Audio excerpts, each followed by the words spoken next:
இன்று அமாவாசை என்று அனைவரும் நாம் அறிந்ததே. ஆனால் கடந்த 5 வருடங்களாக தமிழ்நாடு கார் இருள் என்ற கருப்பு அமாவாசையில் மூழ்கி கொண்டுள்ளது.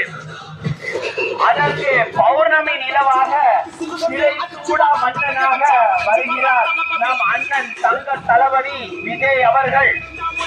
இது ஒரு 5 ஆண்டுக்கான தேர்தல் என்று எண்ணினாரே. இது ஒரு தலைமுறைக்கான தேர்தல். இது ஒரு எம்ஜிஆர் புரட்சி, மாடிஃபைட் ஜெனரேஷன் ரெவல்யூஷன். அண்ணன் வந்தா என்ன செய்வார்னு கேக்குறாங்க. அண்ணன் விசில் அண்ணன் வந்தா இலவசங்கள் அள்ளி தர போறது இல்ல.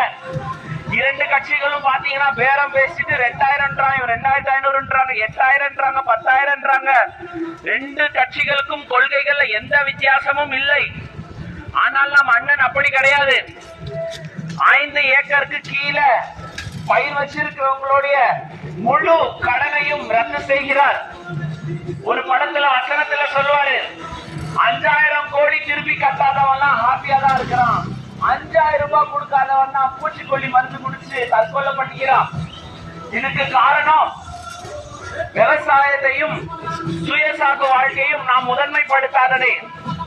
இன்று ஒரு நாள் தான், மாதத்திற்கு ஒரு நாள் தான் அமாவாசை வருகிறது. ஆனால் கடந்த 5 வருடங்களாக கார் இருள் என்ற கருப்பு அமாவாசையில் தமிழ்நாடு மூழ்கி கொண்டிருக்கிறது.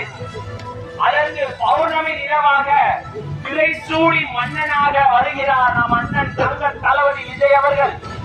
உங்கள் பொன்னான வாக்குகளை விசில் சின்னத்திற்கு வாக்களிக்குமாறு அன்போடு கேட்டுக்கொள்கிறோம்.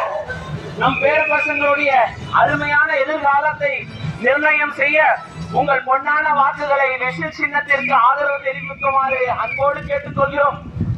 நாளுக்கு நாள் பெண்களுக்கு எதிரான வன்கொடுமைகள் அதிகரித்துக் கொண்டே இருக்கிறது. இன்று கூட ஒரு பெண் சடலமாக ஒரு விடுதியில் எடுக்கப்பட்டுள்ளார். நாளுக்கு நாள் மரிஜுவானா என்கிற தைரால் என்கின்ற கஞ்சா புழக்கங்கள் அதிகமாகிக் கொண்டே இருக்கிறது. பெண்களுக்கு எதிரான குற்றங்கள், பாலியல் வன்முறை குற்றங்கள், போக்சோ குற்றங்கள் அதிகரித்துக் கொண்டே இருக்கிறது. ஏற்கனவே காமம் என்கின்ற ஒரு ஆசையை அடக்குவது கஷ்டம். அதுவும் மது என்கிற போதையும் கஞ்சா என்கிற போதை வந்தால் ஒரு மனிதனுக்குள்ள, ஒரு ஆணுக்குள்ள இருக்கிற மிருகத்தை வெளியே கொண்டு வந்துவிடும். கடந்த 5 வருடங்களாக, ஏன் 50 வருடங்களாக ஆண்களை மிருகங்கள் ஆக்கி கொண்டிருந்தது இந்த கட்சிகள் எல்லாம். இந்த காரிருள் அமாவாசையில் இருந்து மன்னனாக பௌர்ணமி நிலவாக வந்து கொண்டிருக்கிறார் நம் தங்க தளபதி அண்ணன் விஜய்.